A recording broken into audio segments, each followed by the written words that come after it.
Welcome to Soft Bites Podcast. Your life, your dentistry. We talk about ways to have more fun and meaning in one of the coolest and most rewarding professions in medicine.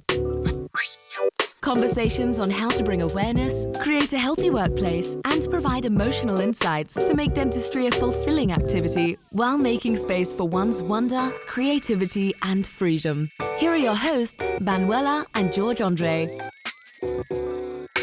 With a big client, sometimes he says that you should make an intentional mistake because that gives you the opportunity to show your client how you handle this. That's a very interesting mindset. So it's like you are with your chest completely open. Look, I am here in such an authentic mood that I really want to help you as much as possible. And I think that's very interesting. And also the informed consent part. So I don't think that you have to be very pessimistic reading everything about informed consent, but you just have to have an honest conversation with the patient and a light conversation saying like, well, the worst thing that can happen is that we can eventually lose one implant. The success rate of implants is about 98, 97%. This can happen. But if it happens, we are here to sort it. So this simple conversation, like in a very calm manner. Nothing is guaranteed in medicine, and we are here to fix it if something goes wrong. And of course, at the same time, place some responsibility on the patient side, which is you have to quit smoking, you have to attend your hygienic appointments, you have to follow our instructions, etc., etc., etc. But just try to have a more medical approach and less cosmetic approach, in my opinion. I think because if you are very into cosmetics and everything is easy and fast and you'll be beautiful, you'll be amazing, you'll be younger, etc., everything is amazing. If you just focus on that part, then the shift that you have to do if something goes wrong, because it will go wrong sooner or later, it's a bit different. It's more difficult. Yeah, you said very important thing about taking the right amount of responsibility. I think it's very important, just like you said, and that's part of the protocols and the systems, right? You should be prepared for the failure on your practice. If something happens, it's like you said, sooner or later something is going to happen. Will happen. So be prepared. Be prepared for that. Take part of the responsibility, the factors that you control. That's your part, but also you don't have to take the blame, and not all the blame, or not. So it's again, it's not a blaming game. Communication is important with the patient. Also, the responsibility of the patient is important, and this. We go back again to experience and confidence. This is something that you learn with time. This is something that you learn with experience.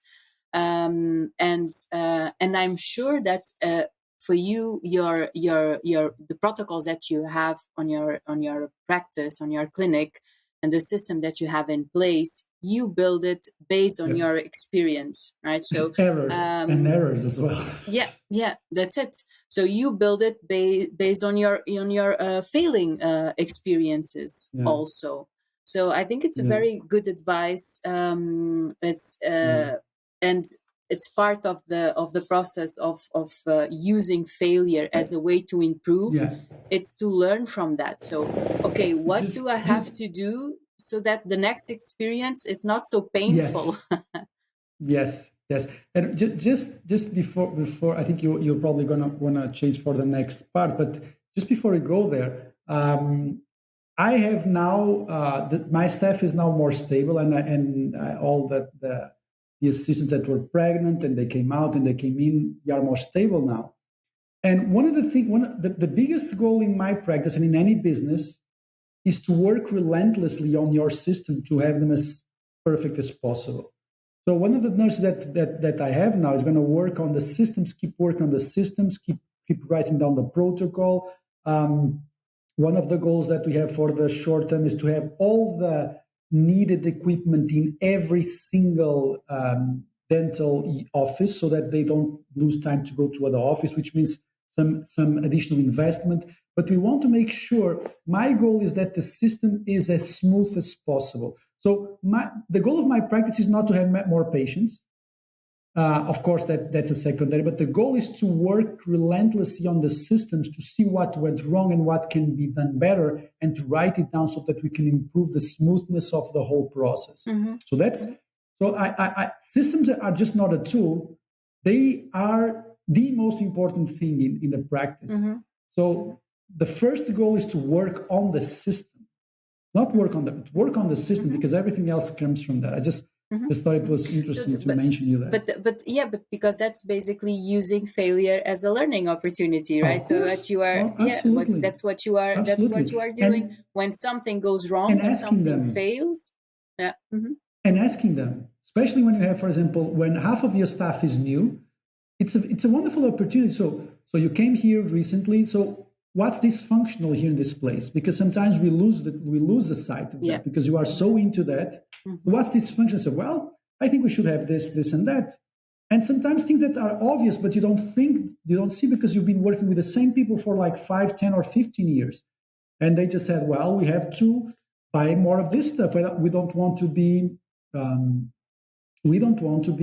leaving the office in the middle of an appointment just to go and pick some material, because we don't want to have one of them in each office. And another thing that was also my goal, which is I want to have all the offices with more or less the same disposition of material, so that everybody understands that. And for example, even the cards that we have, they were all very different, and we just got rid of all of them. And the moving cards with wheels, they will always be the same in every office.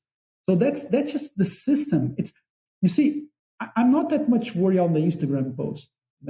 I'm much more worried in the system to be like you're saying, to understand what went wrong, what was the failure, so that we can have a smooth working environment, both in terms of logistics and also emotionally. Because if the system is smoother, your mind is smoother, your assistants will be smoother, the work will be more predictable, and there's more time for creativity and fun.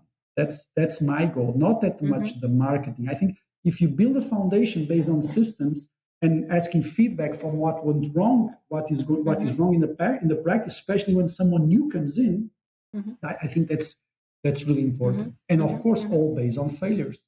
Yeah, and if you do that analysis, also it will allow you to have some perspective. You bring perspective to the situation, so you can actually shift the way that you perceive things. So of course you go through the first stage of feeling not so good, right? Like the bad emotions. But once you go through that and you do the analysis of the situation, okay, what went wrong here? What happened here? How can I make this better so that next time this does not happen? Or at least that does not fail epically like this time. So this will allow you also to not make it personal, so for you not to feel like a failure, because sometimes you attach a failure to your identity. It's like it's not a failing. It's like you are a failure. So I will not do this again because I'm a failure. So for you to do that. For you to be able to do that kind of analysis, it allows you to see that a situation that had a lot of components, that had a lot of things happening. Some may be your responsibility and you can change, others not, and allows you to shift perspective and to see it as a situation that it has a way to be improved, and for you not to be so attached emotionally to it and to feel like a failure. So for you to not make failure personal, that approach that you just said, to be able to recognize it as a failure, to be able to analyze the situation, to be able to make it better, but in a very practical and concrete way, just like you do by writing, like, okay, next time when this happening, this and this and this is the way that it has to be done. I think that the mindset, the systems culture needs to be completely integrated in every person. That they need to understand, every staff every member of the staff, either it's a dentist or a nurse or whatever, they need to understand the system's philosophy. Look, they need to understand something very clear, which is systems are the most important thing here, because systems will make us happier, with more money, with more time, and happier. Of course, it's not that literal. I mean, it's not like if your system is perfect, you will be happy. No, but you will be happier for sure if the systems work, if everybody understands this concept of systems, for sure. Mm-hmm. There's this book that we talk about, that we talk about in the course, which is a book from Sam Carpenter. It's called Work the System. And he has this very interesting quote, which is, "Dysfunction is gold." It's a huge opportunity for you to prevent failures. And in terms of management, I think it's really important. Mm-hmm. I wanted to talk about two other sides of failure in dentistry. Mm-hmm. One, of course, is business failure, because dentistry is also a business. And there are a lot of dentists that are pressured to have their own practice. And we know that is a hard, competitive world out there. And I also wanted to talk about sometimes a dentist feeling themselves or seeing themselves as failure, because nowadays dentistry, and you already said it also, it has a lot of this easy dentistry, on Instagram, and you see all beautiful cases. And then on your own practices and on your own daily everyday normal dentistry, you don't have that kind of cases or dentistry. And sometimes there are colleagues feeling like failure because their real everyday dentistry is not the everyday Instagram that you see. And it's interesting because it's just the before and after, on the Instagram. You don't see it, you don't see the failures, right? So, so I also wanted to talk about that. And it's two completely different things. Which one do you want to talk first? We can talk about business. I have a very, and I think you know that I'm not a very financially ambitious person. And Jazz Gulati said something very interesting. Actually, I even posted a frame of a clip of the podcast that we recorded with him, which is very interesting. He was talking about the book Outliers from Malcolm, and he said that it's well stated that more than $70,000 US dollars or euros a year, that does not. After that, your happiness does not increase. Actually, So your quality of life will probably not increase, because that's probably the amount of money that you need to be able to do whatever you want with your life, right? And after that, your quality of life and your levels of happiness, they will not increase. And for me, coming from humble backgrounds, I think that the money, the importance of money was always very relative to me. I mean, I've been in both of the situations. Up until I was 10, we struggled. And after 10, 15, the financial situations of my parents was completely different. So I think I knew both sides of the situation. Just enough that I think that I am pretty aware inside myself that money is not the answer. Just like sometimes apparent what seems like a professional success is also not the answer.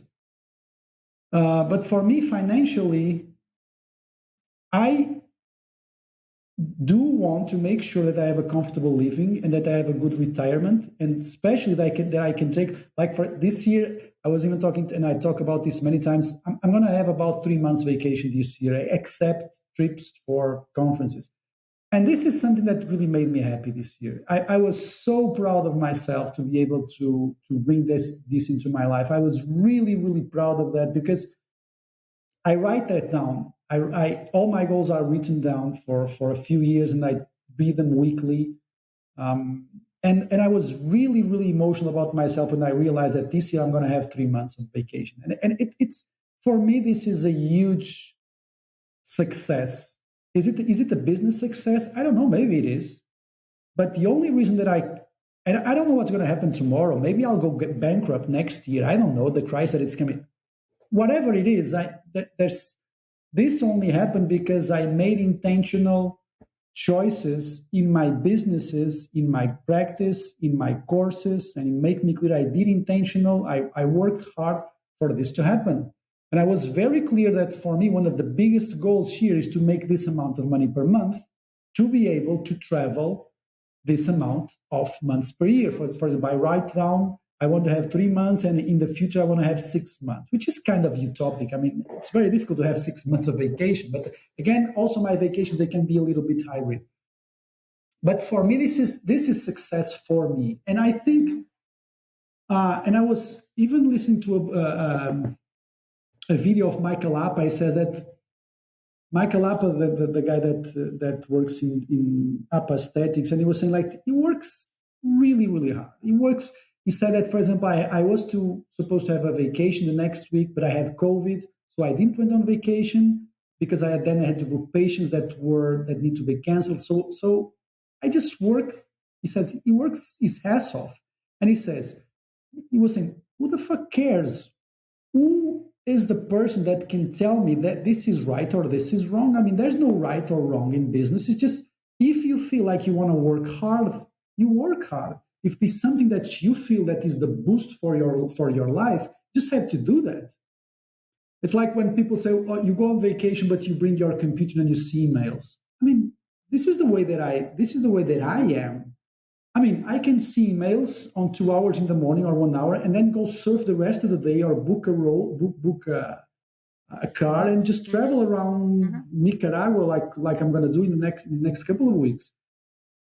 I mean, this is the kind of life that I chose. So when we talk about failure in business, I think it's very important to talk about success. Okay? This is really, really important to talk about success. Because my practice, I think I'm almost 100% sure that practices with 4 dental units, like mine has, there are many practices that make much more money than I do. I'm 100% sure of that. I am 100% sure of that. But what I have chosen I've chosen a business that can support my living. And the business that can support my living means that the patients that work with me, they got my back. And they really do got my back. But for them to have my back, I have to have their backs, which means I have to give them financial rewards or in terms of the work that they want to do. So my practice is made to support my lifestyle. Of course that I have a exit strategy. Of course that I know that eventually I will be able to sell it.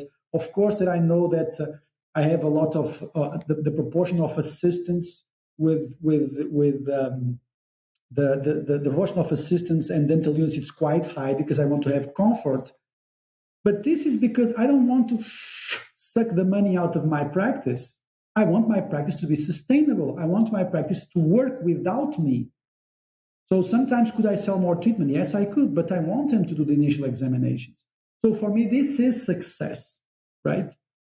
And I think this needs to be reframed, as you were saying. Just success overall needs to be reframed. Financial success and business success, at the end of the day, is what do you want your life to be? And money is a big part of it, but it's not all of that. So if you do a lot of money, if you don't have time to enjoy it, so what's the point? I mean, I could make a lot of money, but if someone told me when I was 30 that I would be in a position within 10 years that you will be able to take 3 months of vacation and travel 1 month lecturing to Latin America, to India, whatever, I mean, I'm just having my dream life at this point in time. And for me, this is an absolute success. Do I work hard? Of course. Even today, I finished at 7. And for half an hour, there was someone that came to meet me at the practice, and they were waiting for me to write down some emails for 30 minutes. I mean, but this is the things that need to be done in order for me to have the lifestyle that I want. I don't think that financial success or business success is to appear on the top 50 clinics in UK or in Portugal that make the most money. And actually, the amount of money you make is one thing, but the profit is completely different. I can make more profit making 30,000 a year than someone that makes 1 million. I can have more profit, actually.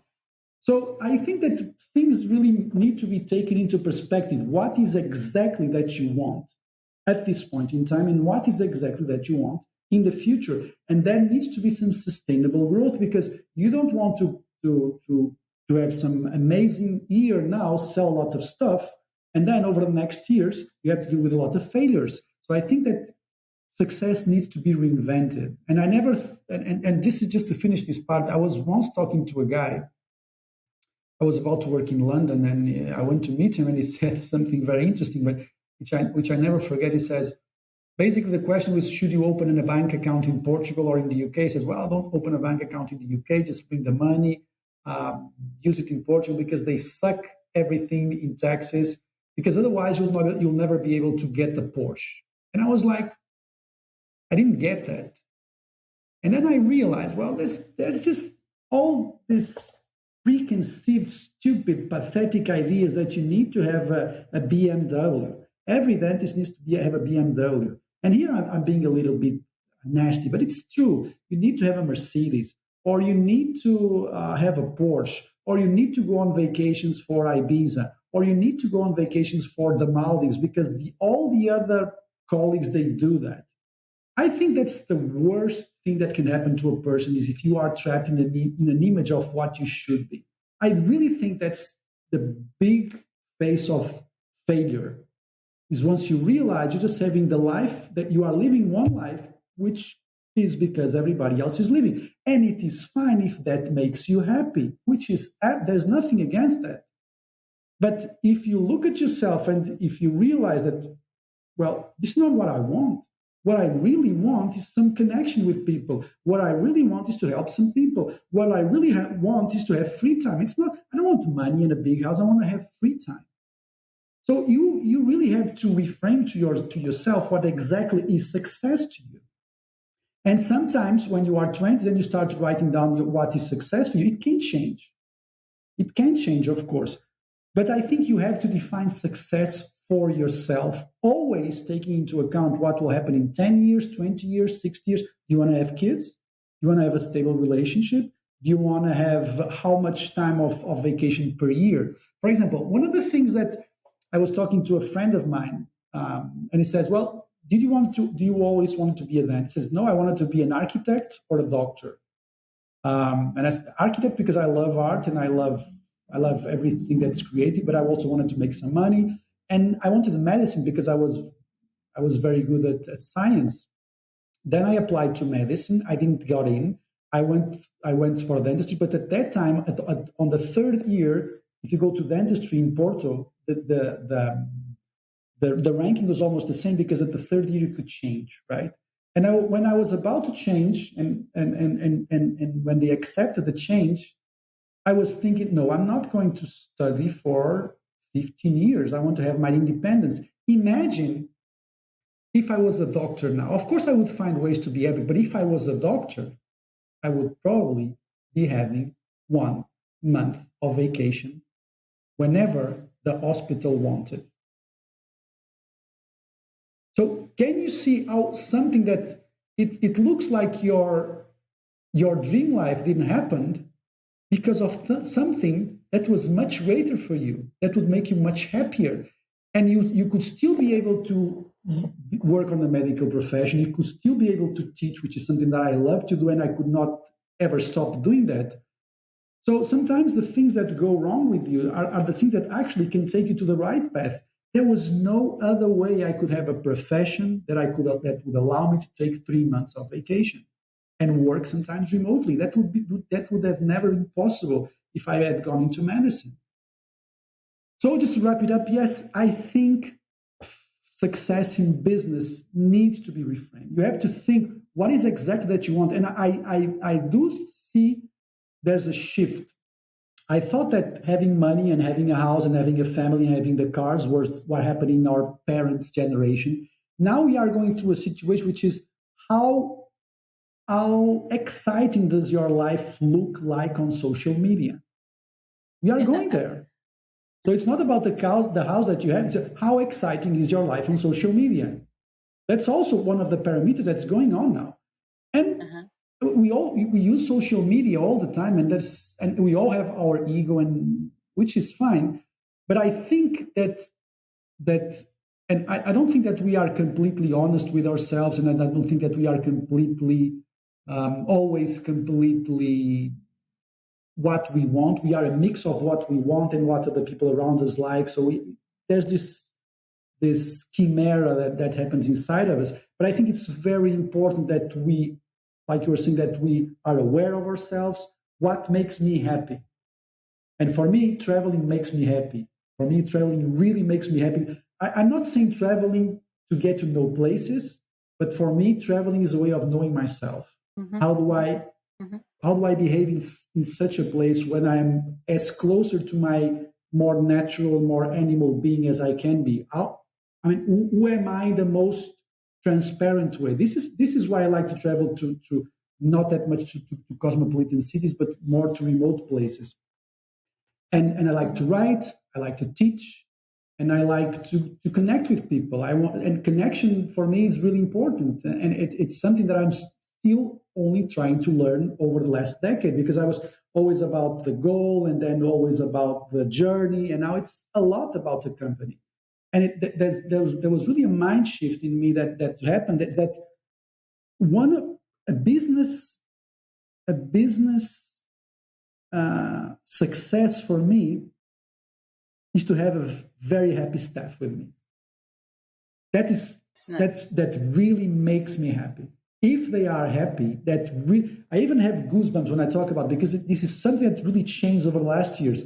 I want my team to be really happy and really proud and really looking, really motivated to be able to work in a place where they understand that their comfort is important. And for me, that's a huge success for me, because I think that ultimately that's the way that they will get my back. And for me, I think that's one of the best successes ever. And of course, all of that needs to be balanced with financial responsibility. You have to know what you're doing, and you have to make sure that your investments and when you hire someone, you will have the money to take that. But yes, in summary, success and business success needs to be reframed. If it's money, it's fine, but just try to know exactly who you are. Sometimes it takes decades to know that.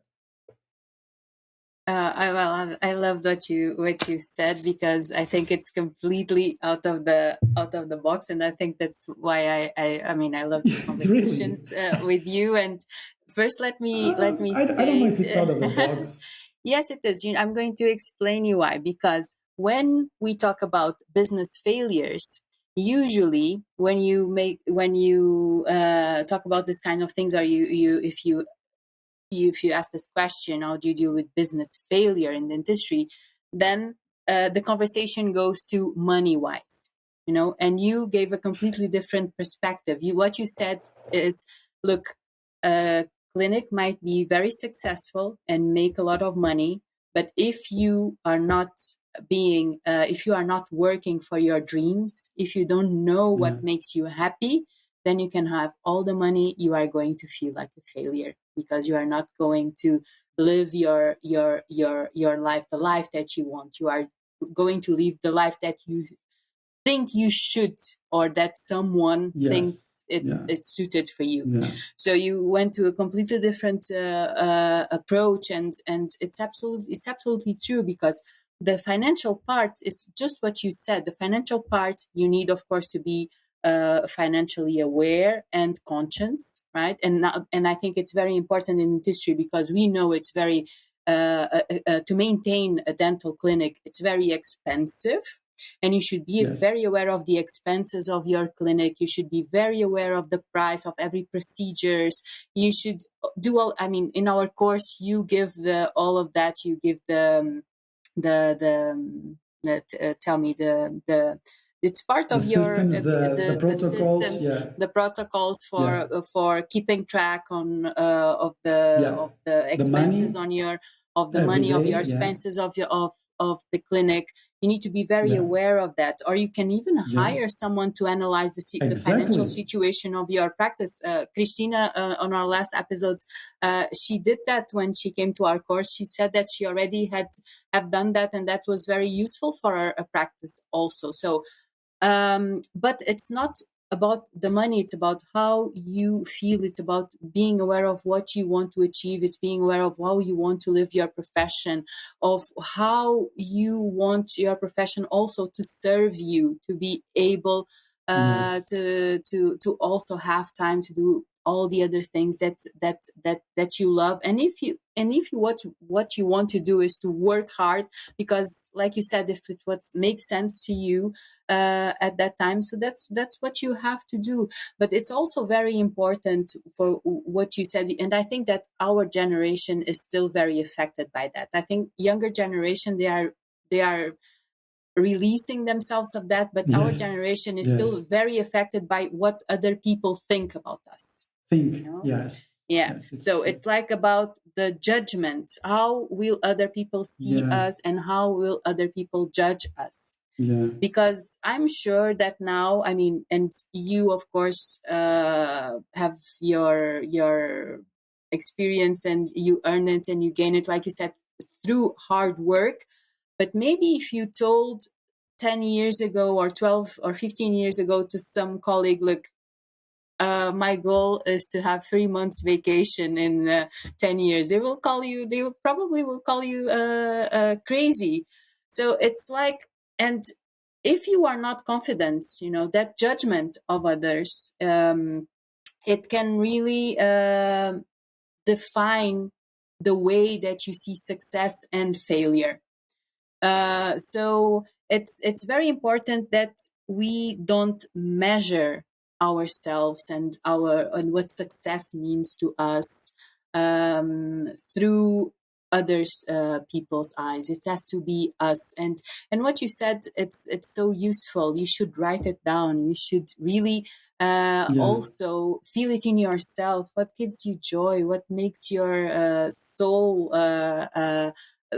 smile and wanting? From where do you feel yourself the most?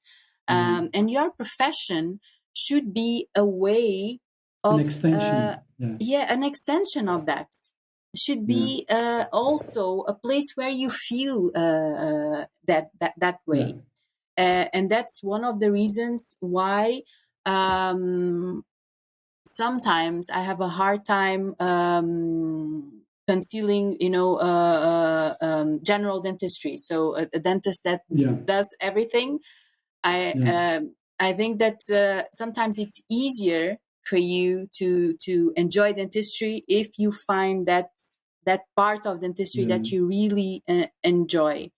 I always say, if you hate doing endos, but you love seeing children, just see the children and stop doing endos. And so really find that spot in yourself where you feel that you want to do more of this, that you are happy of doing that. And then you can continue that through your life.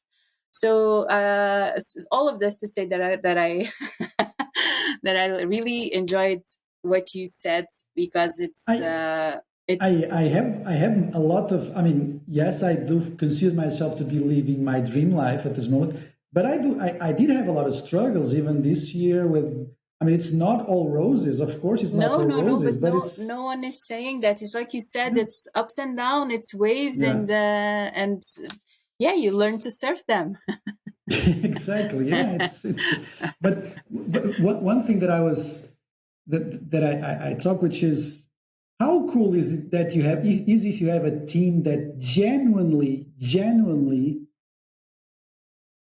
wants you to succeed and wants you to, and feels you and trusts you. I'm not saying I am that guy, but I'm getting better at that. And my team, I think I am getting closer to that guy.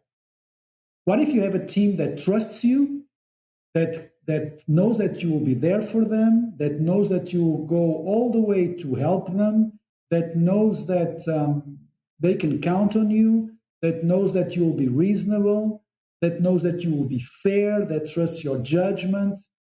I mean, to get to that point, the first thing that you need to do is to be a leader, and to lead, you need to lead yourself first. You need to calm yourself when most people would completely explode. You need to calm down, and you need to look at things objectively. You need to be able to have that conversation with a person, looking them in the eyes. There's so much inner growth that you have to do to be able to be yourself in such a position. And this is the path that I'm trying to take over the last years. And I am a different leader now than I was 10 years ago. I'm much less reactive and much more proactive. I'm much more, okay, this is what went wrong, so let's find out what went wrong, and let's treat people with respect, without any drama.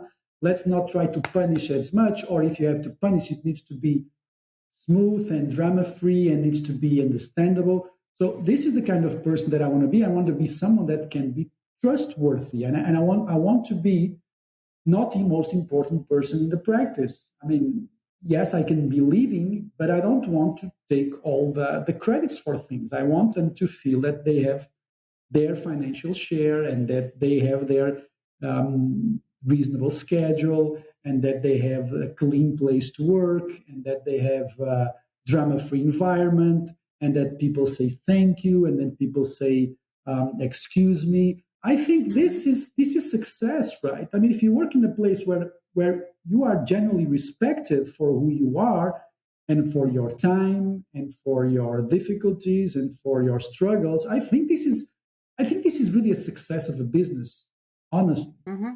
Mm-hmm. Mm-hmm. Of course, that money needs to be there, but I think that is success. To work in a there's a sunny shift. place, let's say. There's a shift going on, don't you think? Because all of that I that think you so, said, yes. yeah, all of that you said, it should be so natural, and it should be so, I mean, not natural, Yeah. because it doesn't happen in a natural way. It has to be built. It's a lot of work. It requires a lot of self-awareness. Yeah. You may not get the Porsche in the first 20 years. Yeah. So you have to be aware of that. You may not get the Porsche in the first 20 years, but you'll get some other stuff. My car, I'm always saying that my car was a second-hand Volkswagen Tiguan. You might get in the position of getting a Porsche and realizing that you don't want the Porsche. It's just not. Yes, you may eventually have that. Yes. I have invested, over the last 10 years, I've invested 2 Porsches in my practice, for sure. Mm-hmm. I think there's this shift going, and there's a lot of. And sorry, when I mean invested, it's not only about machinery and construction. When I mean investing, is like investing in staff, investing in their formation, investing in their careers, investing in their education. Exactly. Yes. Yeah, but I go back to the shift again, because I think that we are now realizing that some of the things that went on and not only on dental practices, but on companies, on business, small or big businesses, we now see, and we say that they are toxic environments, so I think that now we are starting to shift things in a way, just like you said. The most important thing to me is to make my team happy, and it's my goal now. It's to for these people to trust me. I have their back, and they have my back. So I think that's a wonderful. At the end of the day, at the end of the day, it's just an expression of love. It's just a different expression of love. That's so beautiful. It is. It is. It's just you want people that work with you love you. And you want to love them, and you want, because when you get someone's back and when they have your back, it's just an expression of love, isn't it? And you want to be honest, and you want to be accurate with them, and you want to be kind with them, and that's just love. It's just an expression of love in your life, and which is, of course, the most important thing. What about? And I'm not saying, and again, I think this is really important. I'm not saying that money is not important. It is important, like you were saying. You have to control your finances, but you also need to know where you want to go in life. And I still, I was recently giving a course in Douro, in Portugal, and I went there to give a course early in the morning. And I arrived there. All the cars were like Teslas, BMWs, Mercedes. And I arrived there with my dusty Tiguan because I came from surfing the Alentejo. It was the dirtiest and the cheapest car there. And I was about to lecture. And I was like, there's something wrong here. How am I? I've lost all my credibility trying to teach guys that make much more money than I do. Do you understand? So I think that sometimes they look at me as like, who is this guy? I mean, yes, he teaches some stuff, but I mean, but at the end of the day, let's look at this account. You understand? Don't you think that one of the biggest failures that can happen, and this is in life, is for you to live your life in this. There's the metaphor of the rat and the circle. Yes, that you are always Yeah. And then you reach the retirement age around, when you start thinking about, the 55, between 55 and 60, now. And you look back and it's... You've wasted the best years of your life. Not giving the love that you were capable of giving to people around you. I think that's the thing.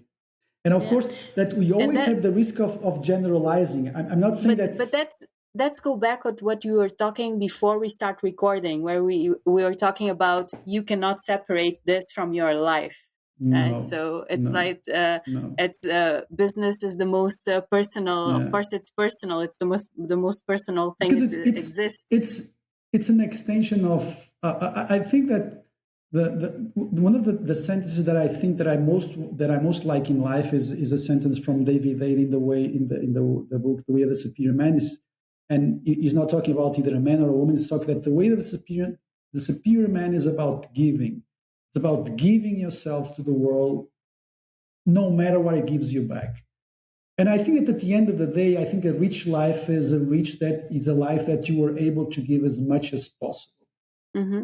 And for you to be able to give, you need to be financially, in today's world, you need to be financially successful for whatever that means to be able to reach that goal. So yes, business is a way of giving your love, of giving what makes you unique, whether it's teaching, whether it's podcasting, whether it's a dentist, whether it's developing an app, whatever that is, whether it's writing, whether it's a sport.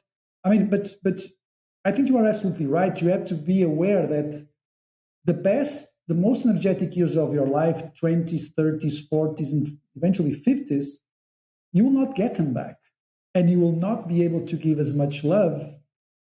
I mean, from a generic, I'm not talking about an intimate relationship or a family, which is also something very important if that's exactly what you want. But you have to use your time wisely to be able to express yourself in the most authentic way that you can. Because if you don't express that creative love, in whatever form that is, eventually it will get you. Mm-hmm. It will get you, because creativity that is trapped, it goes to dark places. Mm-hmm. And yes, I think that it is true that there's nothing wrong with getting a Porsche. This is just a metaphor, of course. And of course. Nothing wrong with Porsches. You always have the risk, yes. You always have the risk of generalizing stuff. But I think a good way of realizing if you're on the path for you is that if you are always comparing, if you're always criticizing people that have a different lifestyle from you, and this is very common in dentistry, which is, you should have this and you should have that and you should have that. I mean, you shouldn't have anything. You should do whatever you want. And if you want to have that, that's fine. If you want to don't have that, it's fine. If you want to close your practice, it's fine. If you want to stop being a dentist, it's fine. If you want to work 12 hours a day being a dentist, it is also fine. Mm-hmm. As long as this is your inner truth, isn't it? Mm-hmm. So there's no separation between your life and your business. There really isn't. Yeah. I think it's just this melt. Yeah, I totally agree, and this is also the way that I see things, and my approach on dentistry. It has to be something that is an extension of your life, that you have fun with, that you feel yourself on your best self doing, that you can unlock your creativity. That you feel there's something magical going on around. And if you don't feel that, I think you're true. And about what you were saying, I also have a phrase that says a celebration over comparison. So you should celebrate yourself. You should celebrate your and other people, your success and other people's successes. And if you do that instead of comparing yourself to others, you will see that you will be much happier if you start celebrating your successes and the successes of other people. And also, since we are talking about failures, of course, not in an early stage, but when they pass through and you can learn the lesson and you can improve and you can move on, you should also celebrate your failures, because they are very, very important. And I think that's a very nice way also for us to close and to answer the other part of feeling as a failure when you open Instagram and you see all this before and after beautiful cases, and you don't match that with your everyday dentistry. It's about what we've been saying. Do you. So do what makes you happy. Do an honest dentistry. And we all edit our stuff. We all edit our stuff, isn't it? We all cure our stuff. I mean, things are never as happy as they seem. There's always the other side. For me, what I try to do in terms of the things that I post clinically, I always have a rule for me, which is, how can you be as honest as possible here? What's your highest form of honesty that you can say here? And of course, there's some marketing behind that, because I give courses and I am a dentist and I have a practice. There's always a marketing layer there. But for me, I think that honesty is the most important goal in business and in life. I mean, if you are honest, really you are into another level, because if you are too much into marketing, you start to be very defensive. You don't say everything. You hide some stuff. But I think that being as honest as possible is important. And I think that early on in your career, you do have a lot of jealousy of what others are doing. That can eventually serve as a fire for you to become better. That's one thing. But I think it's really important to understand that everything is edited and no one is as happy as they seem. Sometimes, and one of the things that really helped me and it's very interesting when we talk about these things, you hear one sentence and it makes sense, but it doesn't completely change it yet, right? Sometimes you need to read the book second time. Sometimes you have to go through. Sometimes you have to have some epic failure. And sometimes, I think, which is one of the most impactful ways of learning, is to hanging around people that live that concept. They don't teach, they live it. They show it in their living. They are an example. They are a pure example of living. And I think having time around these people can really have a higher impact that sometimes listening to something. And yeah, I think that we always try to do some sort of editing. And there's a sentence that I like a lot, which is, don't talk about what a good man should be, just be one, right? Just be one. And that is something that sometimes it can take ages for you to reach that level. Sometimes it can take a lot of failures. But, and this is an advice to young people, please notice that everything in social media is edited. And I know many dentists that are very successful, and But the thing is that, would you want to have their life? Now, let's just make this exercise. Just go on your Instagram and just see the 5 top dentistry that you follow, the ones that you most admire. Okay. Now, this is their dentistry.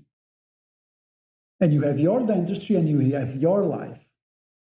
Let's stop comparing the dentist. Let's start comparing other parameters. Circle of friends, family, the amount of love in your life. And sometimes you'll see that you would not switch places. Sometimes you would not switch places because you don't, if you look at the whole package, you see that sometimes there's some dysfunctional stuff that you would not want in your life. So if you look at the whole package, actually the grass is not that greener on the other side. There's a lot of dysfunction there. Perfectionism has a huge pressure on the family life, and it's really like you're saying, celebration over comparison. And I would say that young people should look for. I'm not saying to follow me, of course, but what I'm saying is that I think you should look at people's lives outside dentistry as well. Sometimes they are aware of that, sometimes they are not aware of that. But it is always a whole package. Sometimes the best dentists can be extremely unhappy people. And this is why I think it's really important to be surrounded by people that live that. They don't talk about that, they live that. You can see that that's their living. They talk about their failures, they talk about their insecurities, and they talk about the things that don't go well, and they show how their family stands together and stuff like that. For example, in this last week I was in Brazil, something a little bit out of the context, but it's regarding the example. And my family in Brazil, I have 5 cousins from my uncle. And these 5 cousins are from 3 different partners. And it's amazing the amount of emotional maturity that the whole family has. It's just something that is absolutely inspiring, because it is true that the concept of marriage, for example, today, I mean, it's very difficult. I mean, the rate of divorce is about 90%. In the long term, the rate of divorce at 5 years in Portugal is about 50%, which means there's a reality that you have to understand, which is you will have families from multiple partners. You will have that. That is something that maybe in Brazil is normal, maybe in the US it's normal, but to be into an environment there where you can see the kindness, the love, the understanding of even between different partners, to be able to maintain a united and structured and loving family is something absolutely inspiring. I mean, you cannot learn that in a book. If you spend 1 week with a very functional family like that, that can teach you 20 years of reading books about monogamy and polygamy and whatever. So I think that example is something, if you really find somebody that you admire, just watch their actions, not only what they post on social media. Just see how they live their lives. See what is actually going on. And you'll see that sometimes it can be quite disappointing. So just like you were saying, just do you. Mm-hmm. Mm-hmm. Yeah, I think this is very important, and especially because we still live this world of appearances, right? In dentistry. Yes.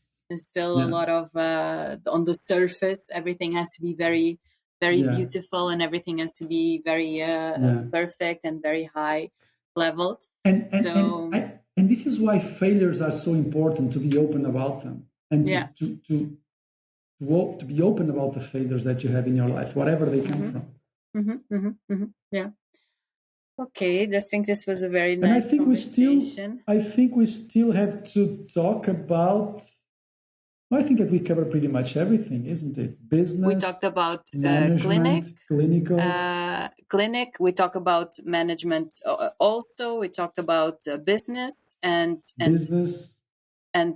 also social media making you feeling like a failure nowadays. Yeah. That was a very good conversation.